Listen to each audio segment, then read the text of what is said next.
Hey guys, what's up? It's Cody Brockway back with another episode of Brockway's Vinyl Bytes. Woohoo! That's always good news, right? Yeah. So we're starting a new series here on the channel called Essential Listening.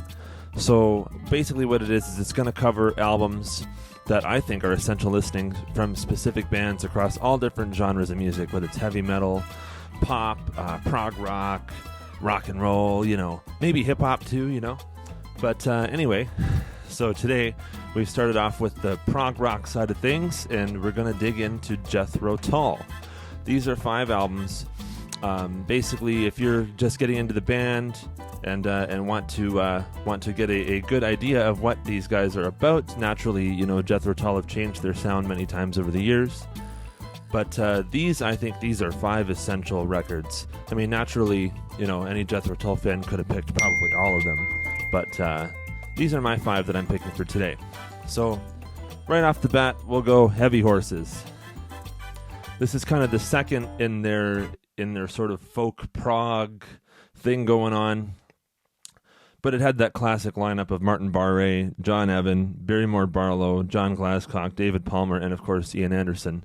I love that lineup of Jethro Tull, and what we wouldn't give to have that lineup back. Their new stuff's good too, but this is excellent. Heavy Horses, and The Mouse Police Never Sleeps, Acres Wild, No Lullaby. The whole album is definitely worthy of your attention, and if you're just getting into Jethro Tull, dig in.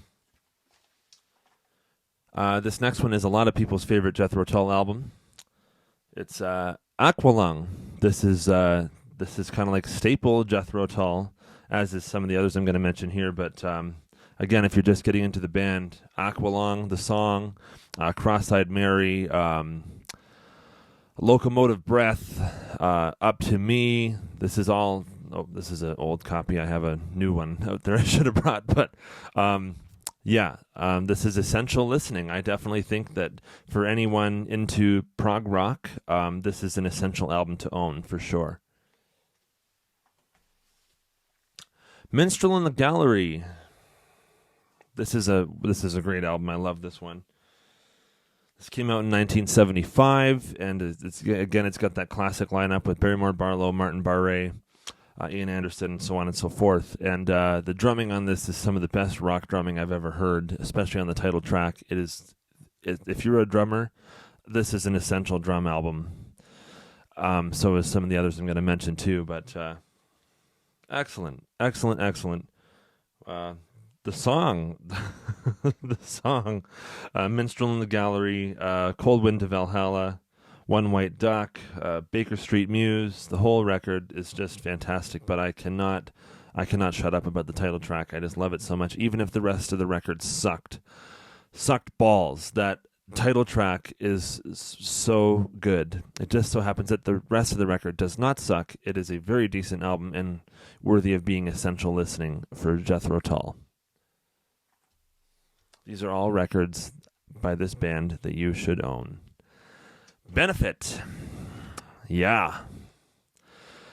To Cry You a Song.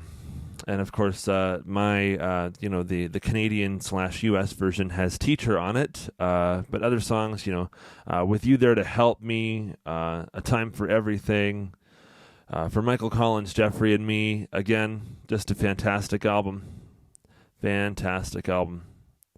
Very good. Essential prog. And so is Thick as a Brick.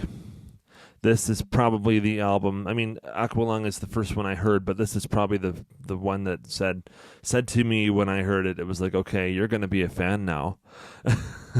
and rightfully so. This album kind of changed my world. It's just one song spread across 2 sides of vinyl. The drumming on it is, oh my God. Of course, it's Barrymore Barlow. This is the remastered newspaper edition.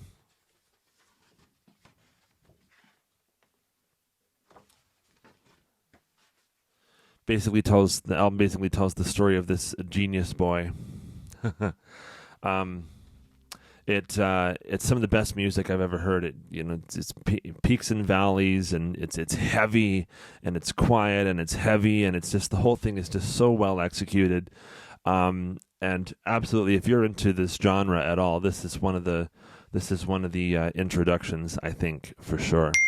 This is one of the best. This is possibly their best album. I mean, maybe some people would pick Aqualung, but I'd probably pick this as my favorite one. It is just so excellent. And, there's tons of other great albums in the Jethro Tull canon, too, and probably some that maybe you would have been like, oh, well, I would put this in my top 5, or I would put that in my top 5. But generally, if someone is getting into Jethro Tull, these 5 are a pretty darn good start into the band. All right, we'll see you again soon. Thank you so much for watching. Rock on!